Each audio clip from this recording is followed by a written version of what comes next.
আপনারা সকলে জানেন টাউনমেটর সকল রেসিডেন্ট আকর্ষণ করে কইরাম যে আগামী শনিবারে একটা প্ল্যান্ড প্রটেস্ট ডেমনস্ট্রেশন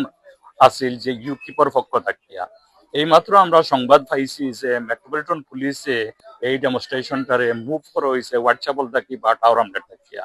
একটা আমরা ক্রেডিট না আমি গত কয়েকদিন আগে হোম সেক্রেটারি শাবানা মাহমুদের কাছে আমি চিঠি লিখছি তাহলে আমি এনকারেজ করছি আর্জ করছি যে এই ধরনের যে ডিভিশন আমরা চাই না এই যে ইউকে ফর প্রটেস্ট ডেমনস্ট্রেশনটা ক্যান্সেল করার লাগিয়া আজকে সংবাদ পাইছি যে মেট্রোপলিটন পুলিশে তারা ডিসিশন নিছেন যে প্রটেস্টে মুভ করার লাগে হোয়াটসঅ্যাপল থাকি বা টাওয়ার আমলেট থাকিয়া আমি ধন্যবাদ দেয় আমরা যে লোকাল মেম্বার অফ পার্লামেন্ট তারাও প্রেশার দিছেন আমিও সিটিলে আছি হোম সেক্রেটারির কাছে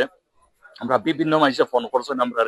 ফোন করি আমার ঠিক গত রবিবারে এক বদলকে ফোন করি কইছেন যে তাই কনসার্ন বাচ্চা কাচ্চা লাগিয়া তেবো আমি আর্জ করবো আমরা সকলরে শনিবারে হোয়াটসঅ্যাপল আওয়ার লাগিয়া আমরা একটা পিসফুল মার্চ ফরমু টু সেলিব্রেট যে আমরা যে টাউনের যে ডাইভার্সিটি আমরা যে ওয়ান টাওয়ার আমলেট এগুলো আমরা সেলিব্রেট করার লাগে আমরা স্টিল শনিবারে আউকা আমরা সকল মিলিভাবে আমরা একটা মেসেজও দিমু যে আমরা town omelette is no place for hate